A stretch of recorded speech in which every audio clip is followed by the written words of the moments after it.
irmãos, que a graça e a paz do Senhor sejam sobre as suas vidas em mais um dia, nesta manhã em que nós nos reunimos para louvar e adorar o nome do Senhor.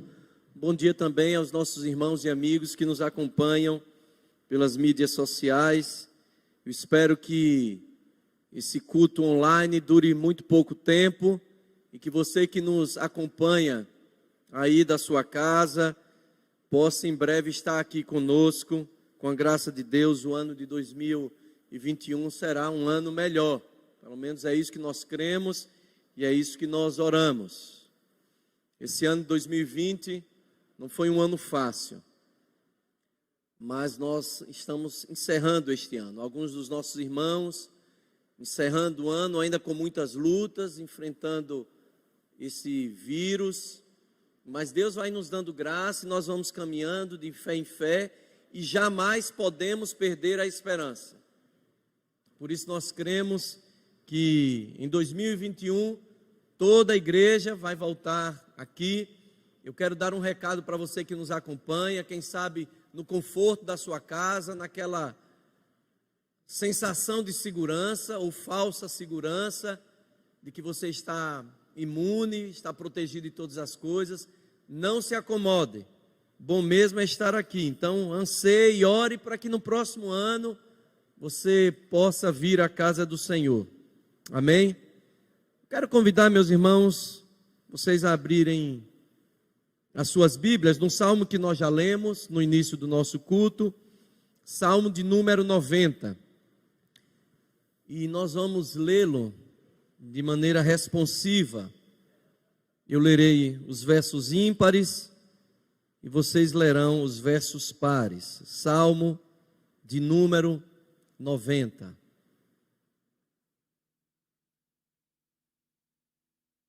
E você que está em casa pode também acompanhar essa leitura. Abra sua Bíblia no Salmo de número 90, para que nós possamos todos ler. Se você puder ficar de pé, eu agradeço. Salmo de número 90, eu lerei os versos ímpares e os irmãos lerão os versos pares. Diz assim a palavra do Senhor: Senhor, Tu tens sido o nosso refúgio de geração em geração.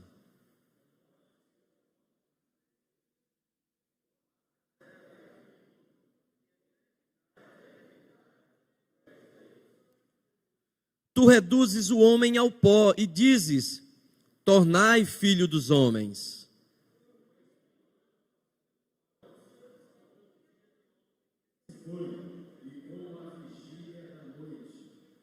Tu os arrastas na torrente, são como um sono, como a relva que floresce de madrugada.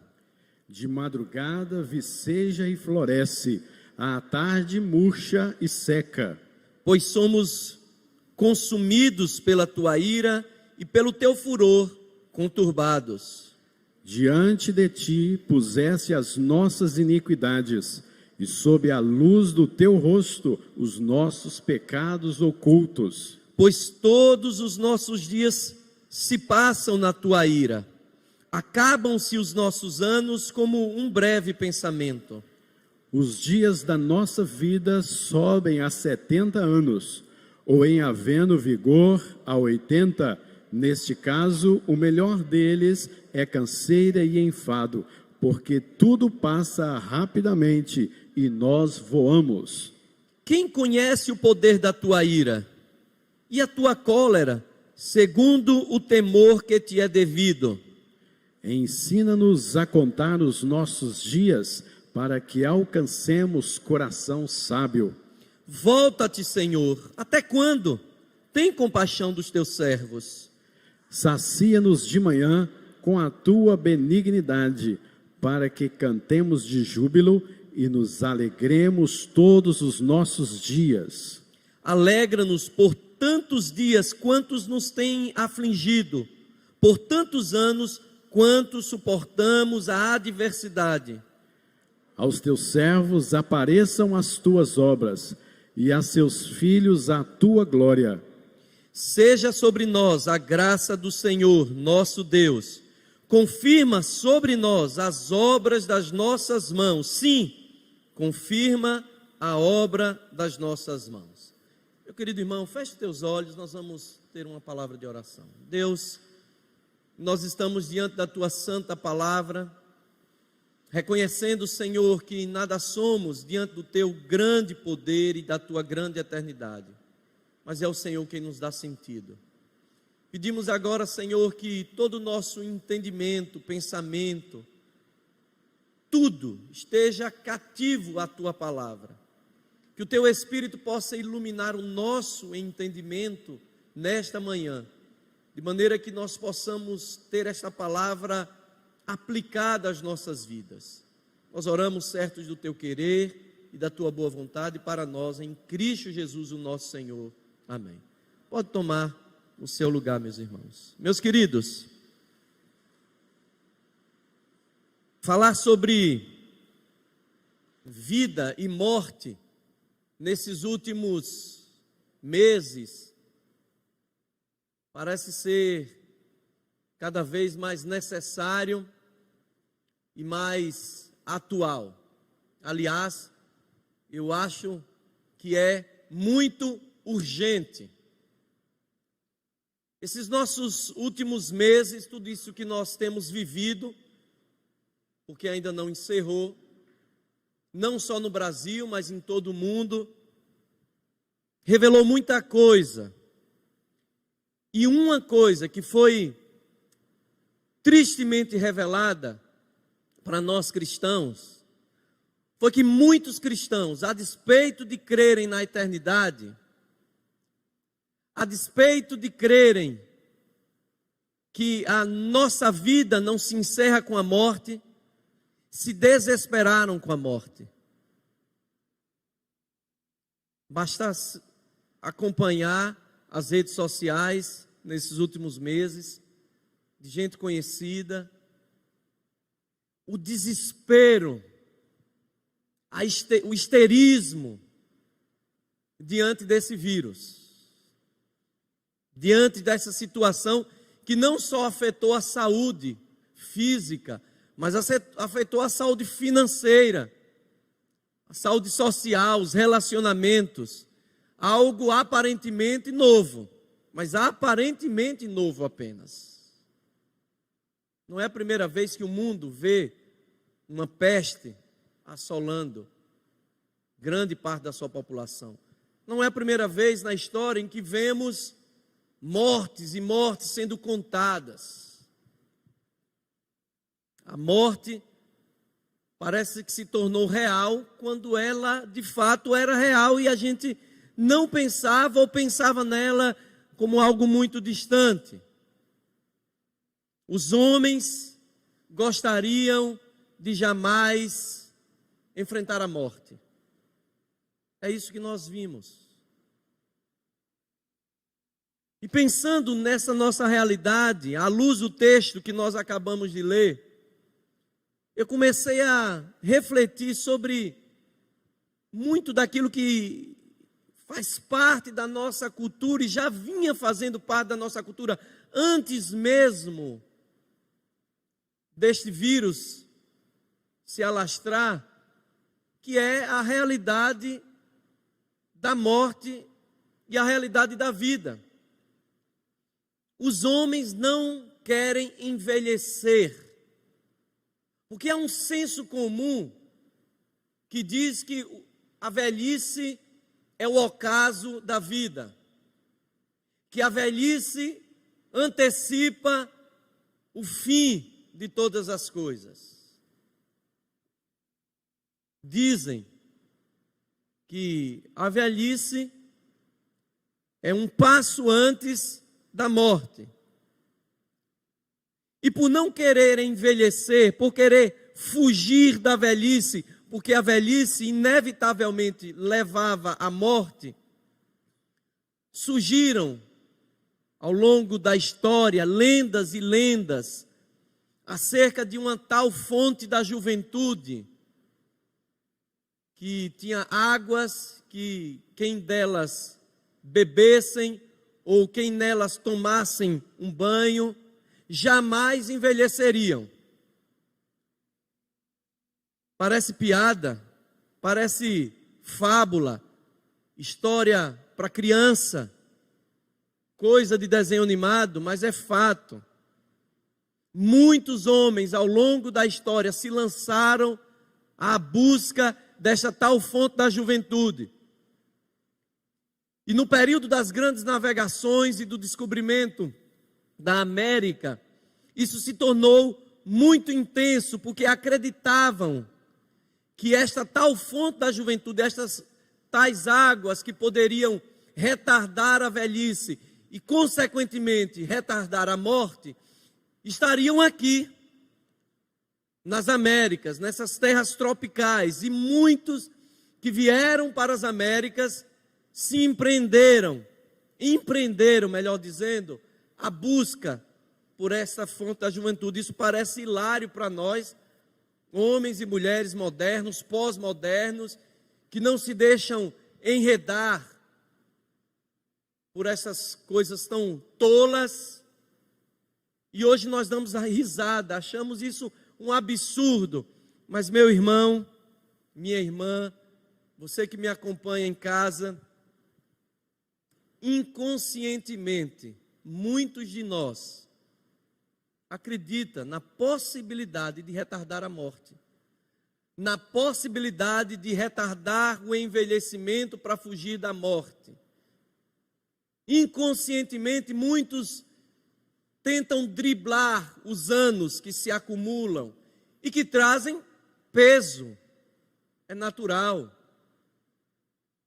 Há uma lei da física que diz que as coisas caminham do ordenado para o desordenado, segundo a lei da termodinâmica, caminha do organizado para o caos. E nós vemos, nós nascemos jovens, saudáveis, e o tempo vai chegando para todo mundo, os cabelos caem.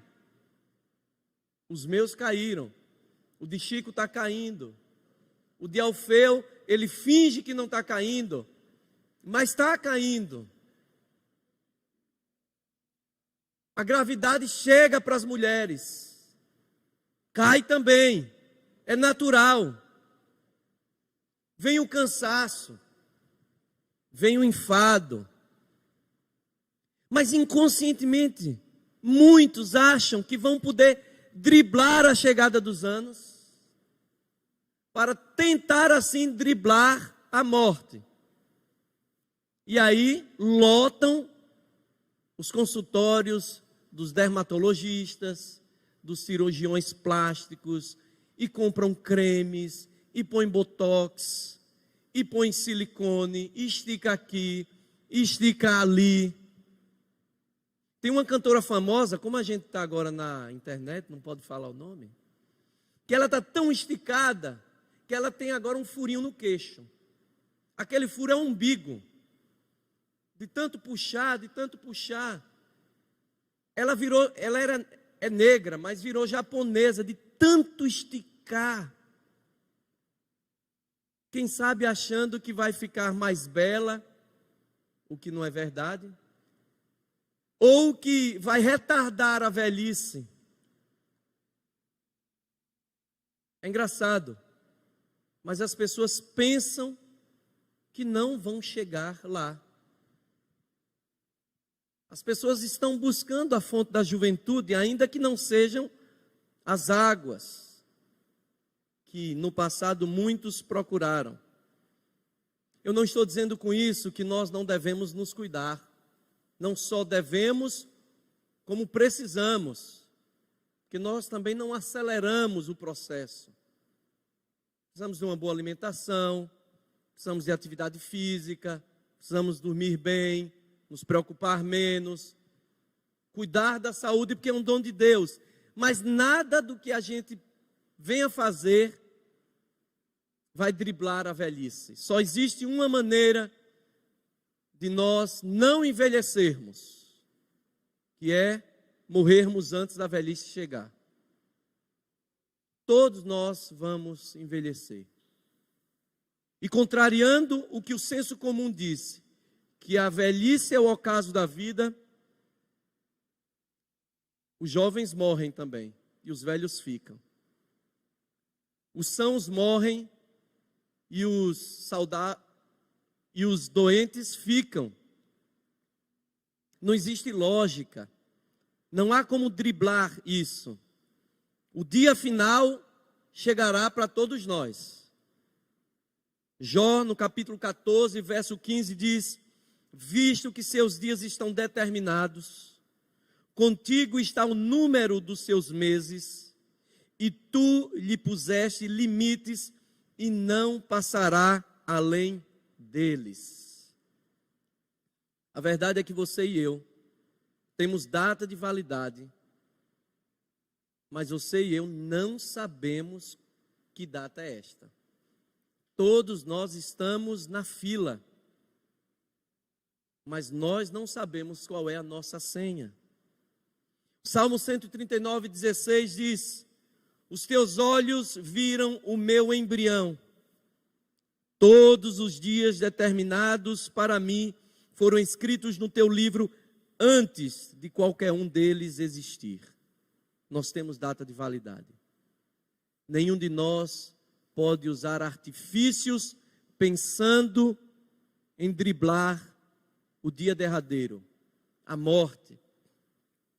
E diante deste fato, diante desta realidade, o salmo que nós acabamos de ler levanta a grande questão da nossa existência, a grande questão que nós precisamos pensar nesses últimos meses em que a morte bateu a porta, em que os números foram se avolumando. Nenhum de nós tem como esticar os seus dias. Nós não podemos acrescentar dias à nossa vida. A grande questão é como acrescentar vida aos nossos dias. A preocupação que deve ocupar o nosso coração não é o que fazer para driblar a morte. Não é o que fazer para prolongar a minha existência na terra. Mas é como viver esses meus poucos dias de tal maneira que eu viva a sabedoria do Senhor e viva tão intensamente esses dias que valha a pena viver. E que a minha vida seja vivida segundo aquilo que Jesus quer para nós, uma vida plena e abundante. Nós não podemos desperdiçar a nossa vida, assim como não podemos também evitar a nossa morte.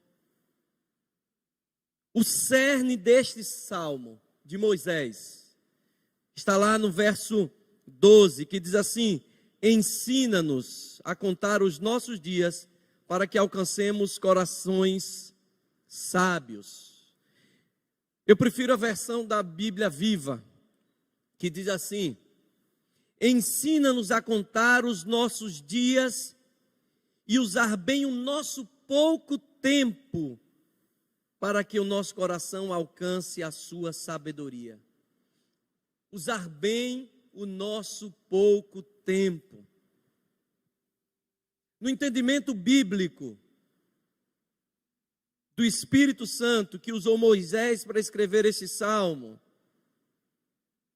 não viver com qualidade é desperdiçar o dom da vida. Não aproveitar aquilo que Deus nos deu como vida, os poucos anos que para alguns chegam a 70, para outros a 80, para outros 90, mas para todos, depois desse tempo, é canseira, enfado. Mas não viver esses poucos dias de maneira sábia, isso sim deve ser a grande preocupação. Como eu vou viver com sabedoria? Eu preciso viver a vida com bastante intensidade. Eu preciso aproveitar cada momento da minha existência. Há muita gente desperdiçando a vida. Há muita gente desperdiçando estes poucos anos que Deus deu. Alguns, preocupados com ontem, vivem deprimidos. Outros, excessivamente preocupados com hoje, vivem estressados. E outros tantos, excessivamente preocupados com o amanhã, vivem ansiosos. O único tempo que o Senhor nos deu é o hoje. Este é o dia que o Senhor fez. Alegremo-nos e rejubilemo-nos nele. A humanidade tem vivido em descompasso com o calendário de Deus. Ou preocupada com o passado, ou preocupada com o futuro, ou não vivendo o presente. O calendário de Deus é o hoje. Aliás, Deus na sua eternidade vive sempre um hoje. Não tem ontem para Deus, nem amanhã. E nós somos chamados a contemplar a Deus no hoje, a viver a esse Deus e os seus cuidados no hoje, a nos ocuparmos com o hoje, a nos alegrarmos no hoje, a nos preocuparmos no hoje. Basta o dia o seu próprio mal, ao hoje. Moisés, então, apresenta essa clara realidade. Todos viverão a morte, porque o dia está contado. A questão não é como fugir da morte, mas como viver a vida intensamente. E aí Moisés faz um paralelo entre a eternidade de Deus e a transitoriedade do homem. Você leu comigo o texto sagrado e dá para perceber esse jogo. A eternidade de Deus e a transitoriedade do homem. O Deus que não conhece tempo e o homem que vive como uma flor que cresce, atinge seu apogeu, mas morre no outro dia. No entanto, quando Moisés faz o paralelo entre eternidade divina e transitoriedade humana, ele não está fazendo isso como uma contraposição. Moisés apresenta a eternidade de Deus como resposta à nossa transitoriedade. Ele apresenta o Deus eterno e o convite ao entendimento de uma vida que se estende para muito além da morte, como resposta para o homem que vive nesta vida tão passageira e que tantas e tantas vezes não consegue encontrar sentido nesta vida passageira a ponto de temer a morte. A eternidade de Deus é a resposta para esta vida passageira. O homem é um sopro, a vida voa, o homem é como uma erva que floresce, mas logo murcha e morre. É na eternidade de Deus que o homem encontra sentido para os seus poucos dias de vida. E Moisés, na linguagem poética do Salmo,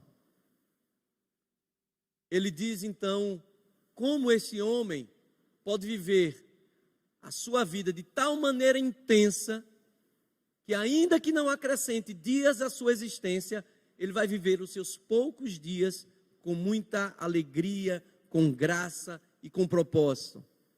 O segredo está no homem que vive os seus poucos dias refugiado no Senhor dos Exércitos.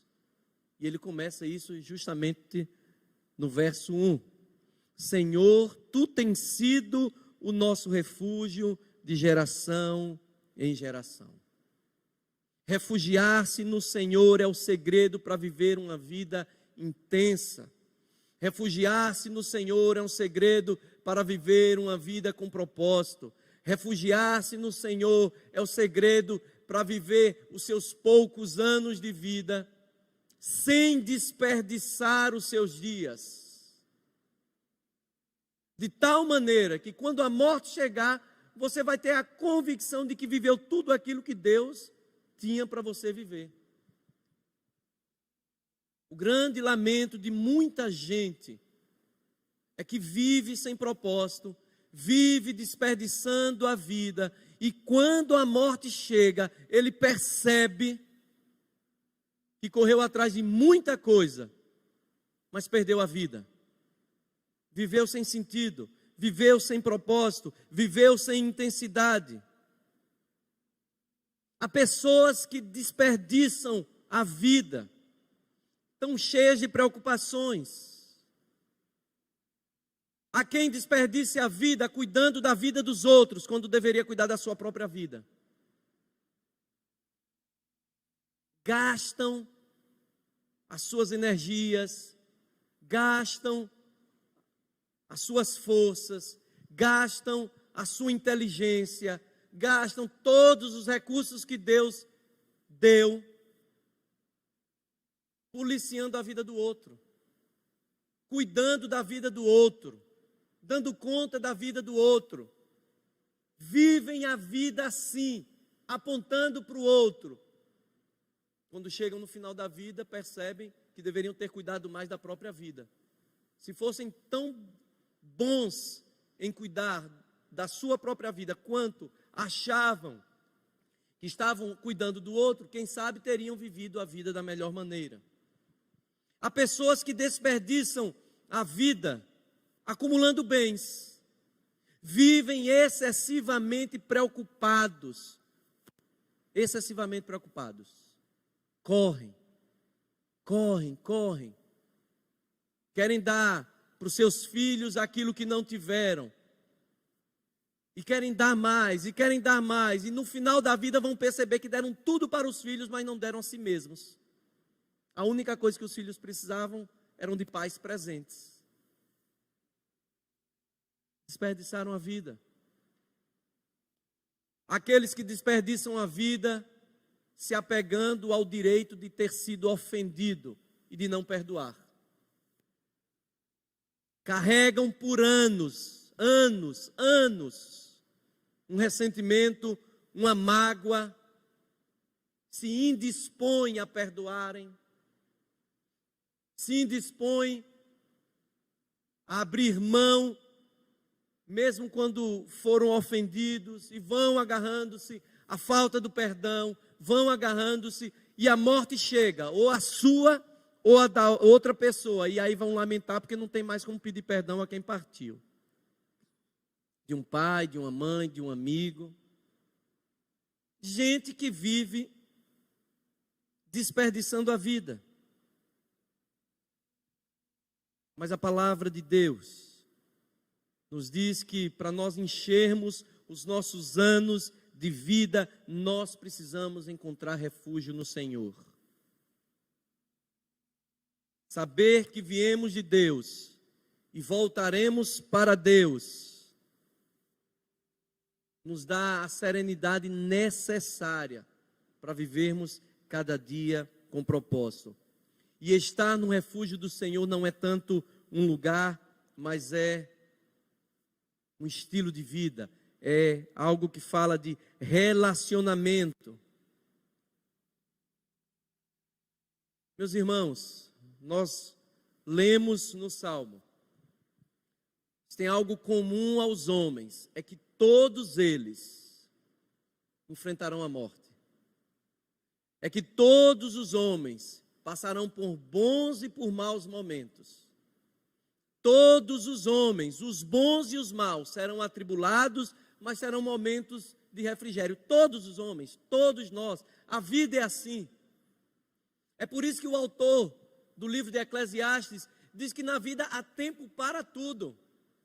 Tempo de morrer, tempo de viver, de ajuntar e de separar, de guerra e de paz.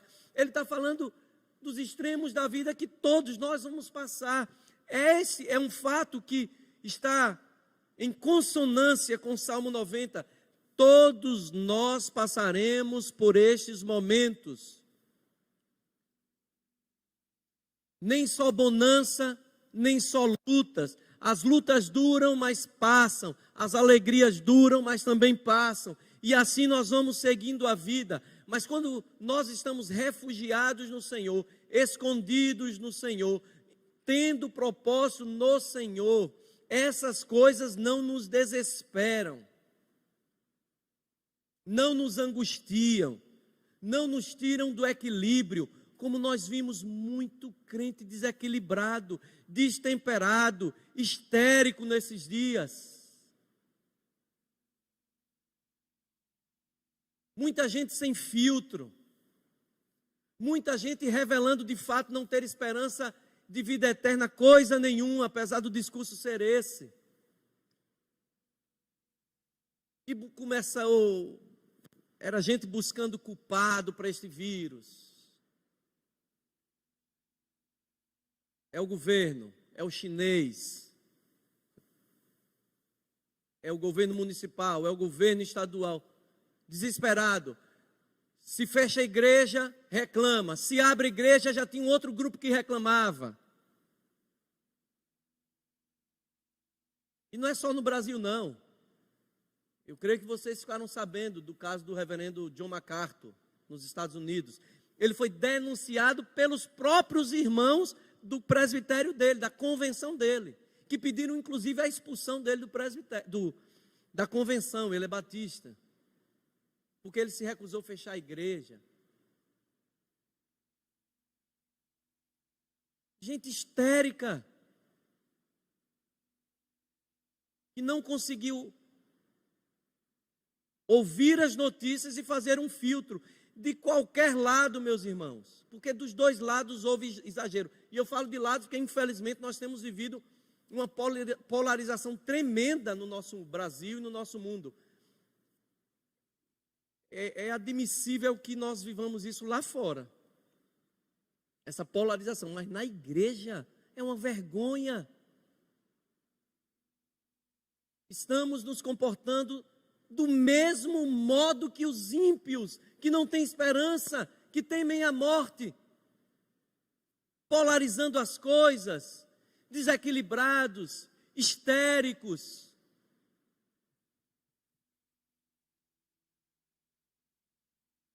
A Bíblia diz que nós vamos passar por estes momentos.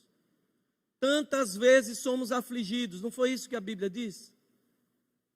Mas outras vezes Deus nos permitirá colher o fruto do trabalho das nossas mãos. Não é a primeira vez. Quantas pestes já foram vividas nesse nosso mundo? A peste negra. No século passado, as duas grandes guerras. E não se engane também com outro discurso fajuto, de que essa pandemia transformará a humanidade para o melhor, porque os homens começaram a pensar, não vai transformar, porque todas as pestes que vieram antes não transformaram. As duas grandes guerras não melhoraram a humanidade. Os homens continuam de mal a pior, porque se melhorar, piora. Porque a Bíblia diz que o amor vai se esfriar mesmo. Não é pandemia, não é guerra que melhora a humanidade. Só há um que possa melhorar essa humanidade, que é Jesus Cristo. Não é governo que vai melhorar a humanidade. Só há um Messias que pode salvar a nossa nação, que é Jesus Cristo. Só há um. Os outros são homens, ímpios, falhos, pecadores, e a nossa esperança não pode estar em nenhum deles. Nós, como crentes, nós oramos, mas como crente nós não vestimos a casaca de nenhum deles. O nosso partido é Cristo Jesus, a esperança da glória. Desespero, histerismo, um compartilhar de notícias falsas, sem qualquer cuidado, os crentes se ofendendo, um julgando o outro não ser crente porque apoia tal partido, o outro julga o outro que não é crente. Meus irmãos, se tem alguém que está festejando com toda essa confusão, é Satanás. A vida é cheia de bons e maus momentos. Você alcança o sucesso, pode se preparar, vem dias maus. Você vive dias maus, se prepara porque virão dias bons. É isso, é a lógica natural da vida. No entanto, sejam nos bons ou nos maus momentos, nós precisamos estar ancorados em Deus. Senhor, Tu tens sido o nosso refúgio, de geração em geração. O crente lança uma âncora na sua vida, mas ele não lança âncora para baixo, ele lança âncora para cima, porque ele está seguro no Senhor, só no Senhor. Os homens vão decepcionar, porque são homens também. Foi porque se refugiou em Deus que o apóstolo Paulo pôde viver intensamente cada um dos seus poucos anos de vida. E pôde afirmar: quem nos separará do amor de Cristo? Será tribulação, ou angústia, ou perseguição, ou fome, ou nudez, ou perigo, ou espada? Como está escrito, por amor de ti enfrentamos a morte todos os dias. Somos considerados como ovelhas destinadas ao matadouro. Mas em todas estas coisas somos mais que vencedores por meio daquele que nos amou. Pois estou convencido de que nem a morte, nem a vida, nem anjos, nem demônios, nem presente, nem o futuro, nem quaisquer poderes, nem altura, nem profundidade, nem qualquer outra coisa na criação pode nos separar do amor de Deus que está em Cristo Jesus, nosso Senhor. Foi porque ele estava refugiado em Deus que nada o tirou do equilíbrio. Nem os extremos da alegria, nem os momentos profundos da tristeza. Serenidade, meu irmão. Se você se refugia no Senhor, a palavra-chave para esses nossos dias conturbados é serenidade, equilíbrio. E a consciência de refugiar-se no Senhor, ela se manifesta com 3 características muito claras no texto, que eu quero que você me acompanhe. A primeira delas está lá no verso 2 e 3. Antes que os montes nascessem e se formassem a terra e o mundo, de eternidade a eternidade, Tu és Deus. Tu reduzes o homem ao pó e dizes: tornai filhos dos homens. A primeira característica de quem se refugia no Senhor se chama paz. Paz. Muitos vivem exasperados, desesperados e agora histéricos, belicosos. Mas o crente que se refugia no Senhor tem que viver a paz. Porque ele sabe que a sua segurança não está nestas coisas. Aqueles que vivem angustiados por ter, eles conquistam o que queriam, mas logo em seguida se sentem seguros e partem para conquistar outra coisa. E logo em seguida se sentem seguros e partem para conquistar mais e vão vivendo, buscando sempre algo. É como correr atrás do vento. Aqueles que se sentem seguros em pessoas. Não, eu estou seguro no meu marido, eu estou seguro na minha esposa, eu estou seguro nos meus filhos. A morte chega, e cadê a segurança? Vai o marido, vai a esposa, vão os filhos. Nós tivemos lá em Resende uma história triste, uma irmã da igreja metodista. No ano passado, um filhinho dela de em torno de 10 anos, estavam na fazenda, o menino começou a sentir uma dor, veio para Resende, internou num dia, no outro dia o menino morreu. Ficou um filho de 6 anos. Neste ano, a mesma história se repetiu. Estavam na fazenda, o menino sentiu uma dor, vem para o hospital, interna o menino, no outro dia o menino morre. Acabou a família. Quer dizer, acabaram os filhos, ficou só ela e o esposo. Há muita dor para essa mãe e esse pai? Com certeza. Deus nos livre de viver isso. Ela vai sofrer, vai viver o luto, ela vai questionar a Deus, deve, faz parte da experiência humana. Mas se a âncora dela está no Senhor, um dia isso passa. Aqueles que buscam segurança e paz nos homens.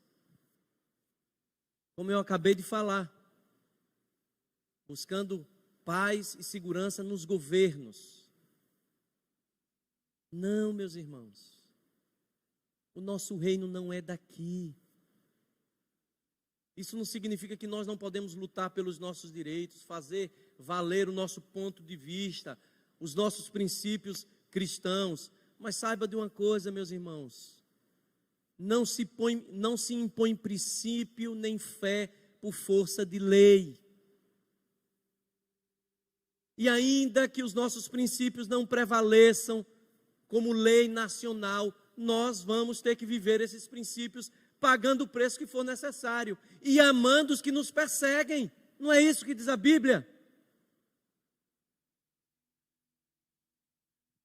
Quem sabe, se nós fôssemos tão militantes por um determinado governo agora, como fôssemos no passado, com outros presidentes tão militantes em termos de oração, de envolvimento, o Brasil poderia ter sido melhor. Por que nós oramos só pelo atual presidente agora? Por que não orar por todos os outros que passaram? Porque eram de esquerda, de direita, bobajada? A Bíblia diz que nós precisamos orar pelas autoridades que são constituídas, todas elas, e nos submeter a elas todas. Será que nós estamos buscando segurança em homens? Quem se refugia no Altíssimo tem a paz no Altíssimo. Encontra segurança no Altíssimo.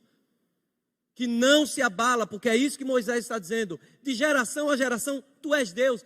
O tempo passa, os valores mudam, as circunstâncias também. Vêm as perseguições, vem o deserto, vem todas as dificuldades, mas o Senhor não muda. Vocês lembram do texto de Isaías 6, quando Isaías é vocacionado para o seu ministério?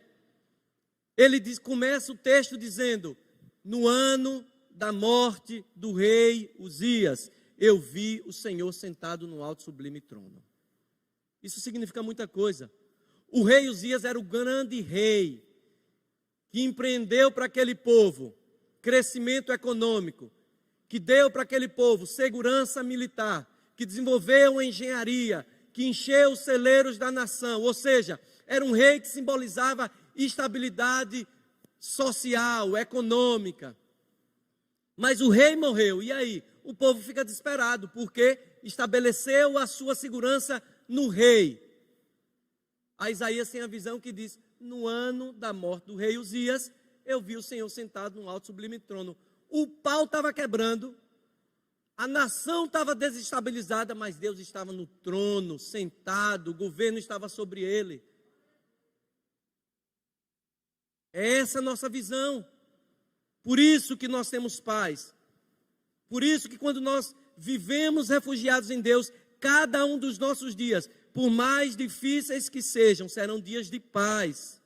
Viver a vida de maneira sábia não é buscar segurança em coisas, em homens, em governos, em políticas. Ainda que tudo isso faça parte da nossa vivência, que nós precisamos ter os nossos representantes, gente que pense como nós pensamos, isso é democracia. Ainda assim, a nossa segurança está muito além de governos. A nossa segurança está em Deus. Porque esse a gente sabe que de geração em geração não vai mudar. Mas quem vive também refugiado no Senhor, manifesta esse refúgio de uma outra maneira. Com a gratidão. Versos 14 e 15. Sacia-nos de manhã com a tua benignidade, para que cantemos de júbilo e nos alegremos todos os nossos dias. Agora preste atenção no verso 15. Alegra-nos por tantos dias quanto nos tem, o quê? Afligido. Por tantos anos quanto suportamos o quê? A adversidade.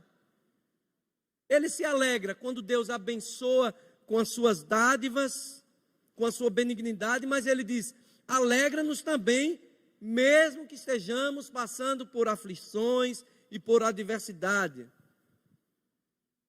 A gratidão aqui é entendida como o reconhecimento de que, quer sejam nos bons momentos, nos maus momentos, Deus está talhando o nosso caráter, está forjando a nossa fé. Cada momento é momento que Deus nos permite viver para amadurecer a nossa fé. Está muito claro, nos bons ou nos maus momentos, a vida é mais leve quando nós aprendemos a louvar. E louvar aqui não é cantar, louvar aqui é reconhecer a bondade do Senhor. Pastor Lucas começou o culto, leu o salmo e disse, vamos louvar, e orou. Não cantou, é louvar.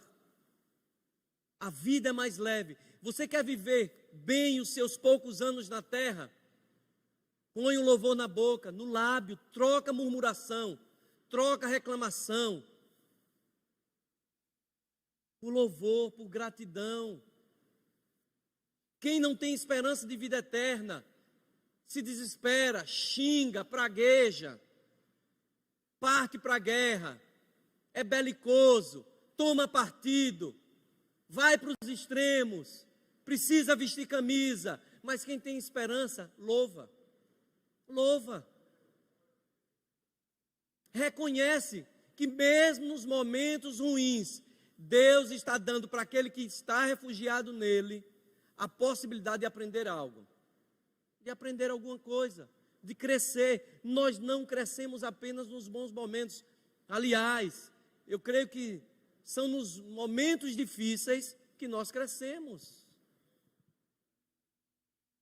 Os momentos de lutas, de dificuldade. Mas quando nós decidimos viver com murmuração, com reclamação, com espírito de guerra, com conflito, com partidarismo, a subida vai ficar mais difícil, meu irmão. Há momentos que nós estamos subindo a ladeira, outros momentos estamos descendo. Agora, se essa subida for com reclamação, com murmuração, com ingratidão, Deus é Deus nos bons momentos e nos maus momentos. A gratidão tem que ser algo perene, contínuo nas nossas vidas. Agradecer, ver um lado positivo da situação. É certo que nós vivemos esses últimos meses, e estamos vivendo, porque do dia 31 de dezembro de 2020 para 1º de janeiro de 21, não vai haver um passe de mágica e tudo vai ser resolvido. Então temos vivido dias difíceis, mas será que não ficou nenhuma lição? Ter coração sábio, perceber que cada situação das nossas vidas é uma oportunidade de crescimento. Como a tua fé foi trabalhada nesses últimos meses? Você creu mais? Você orou mais? Você começou a questionar certos valores que não podiam estar em você? Você começou a adquirir outros valores que haviam sido perdidos? Você começou a pensar nos momentos difíceis, em coisas mais sublimes, mais elevadas? Você se tornou alguém melhor com essas lutas? Ou você se tornou alguém pior? Ou você passou esse tempo reclamando, murmurando, praguejando?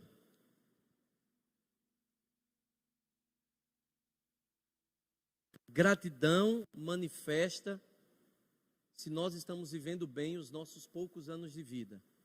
Se nós estamos ou não refugiados no Senhor. Mas há por fim uma terceira manifestação aqui deste refúgio no Senhor, que dirá se nós estamos vivendo bem ou não esses poucos anos de vida que o Senhor nos dá. E essa manifestação, esse sentimento, esta atitude se chama compaixão. Versos 7 e 8. Pois somos consumidos pela tua ira e pelo teu furor conturbados. Diante de ti puseste as nossas iniquidades, e sob a luz do teu rosto, os nossos pecados ocultos.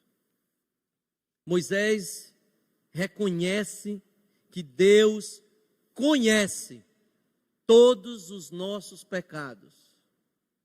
Moisés reconhece que não há nada que possamos ocultar dos olhos de Deus.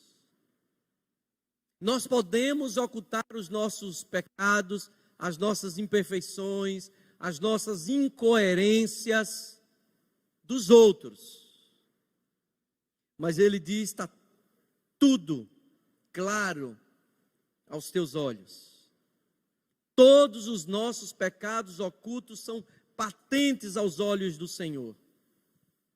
Diante da eternidade de Deus, Moisés reconhece a sua finitude, a sua miserabilidade. Ele não deseja ser quem ele não é. Ele não usa máscaras.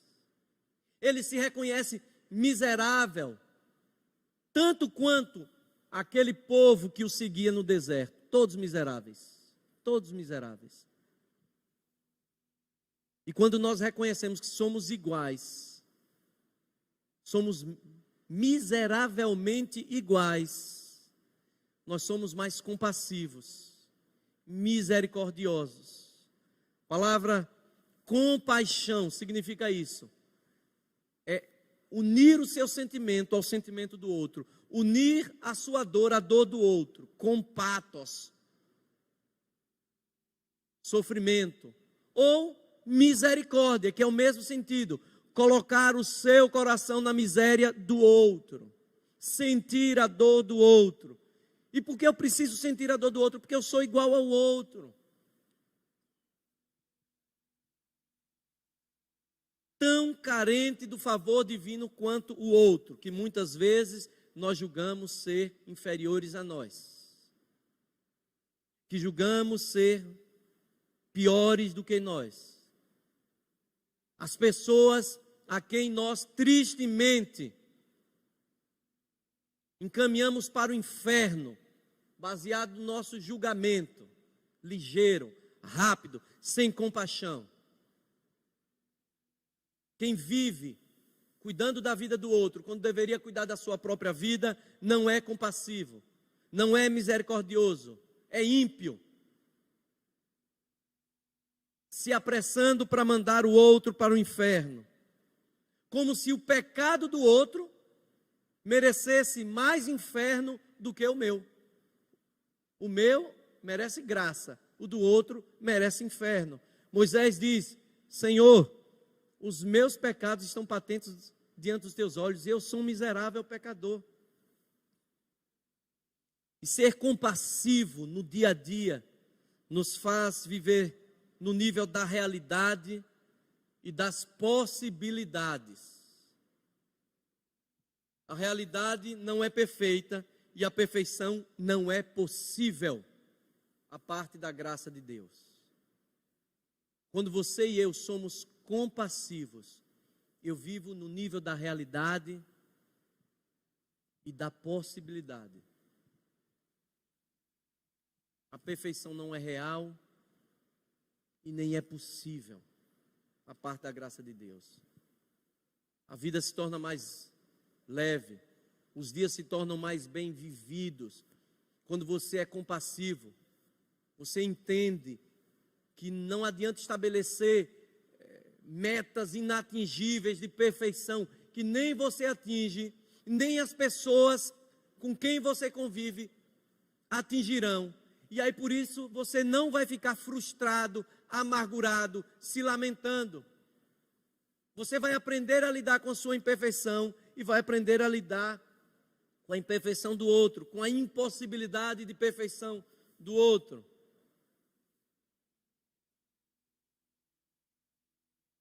Quando a gente vive assim, a gente vai vivendo com mais tranquilidade. Os nossos anos não se esticam, mas eles são mais leves.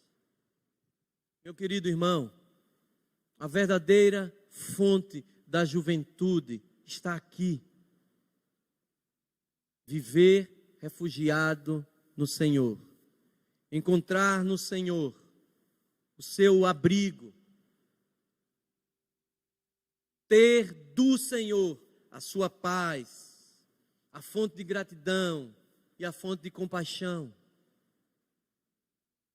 Vamos continuar lutando, porque de fato a guerra não acabou.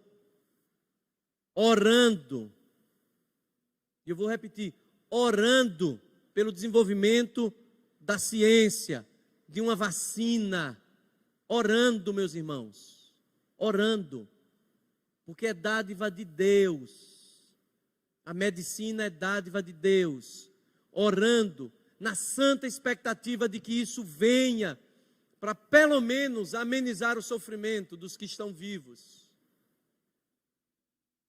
mas refugiados no Senhor, não depositando a nossa segurança em nada disso. A nossa segurança está no Senhor, ancorando a nossa vida para cima, em Cristo, e vivendo os dias maus que ainda estamos vivendo com serenidade.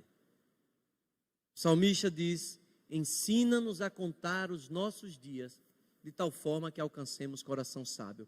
Ensina-nos a viver os nossos poucos dias com tanto prazer, que a gente expresse a sabedoria do Senhor em nós. Que Deus te abençoe. Eu quero orar pela tua vida. Eu quero orar pela tua vida que nos acompanha pelas mídias sociais. Se você puder fechar os seus olhos, nós vamos pedir a Deus que nos dê a graça de nos refugiarmos nele e de manifestarmos este refúgio no nosso dia a dia. Sempre com esperança, sem desespero, sem histerismo.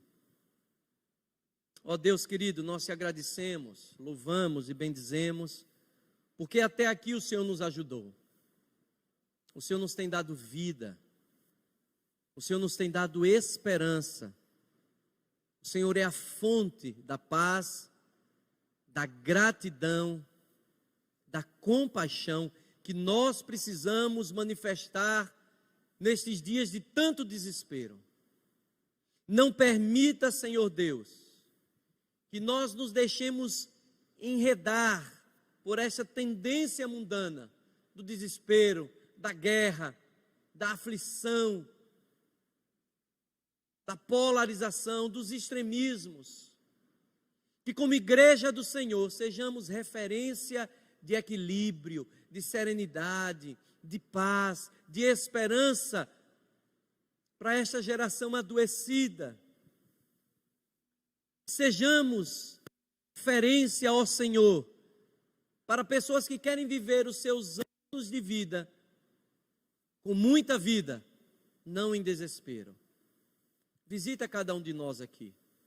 Visita as nossas famílias.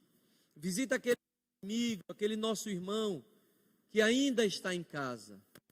Que a graça do Senhor seja sobre todos nós, de modo especial sobre aqueles nossos amigos, os nossos irmãos que estão nos hospitais, sobre aqueles que sequer conhecemos, mas que estão lutando pela vida, estão perdendo a esperança, mas que o Senhor se revele como um Deus de esperança. Visita as autoridades da nossa nação, todas elas, do presidente ao vereador.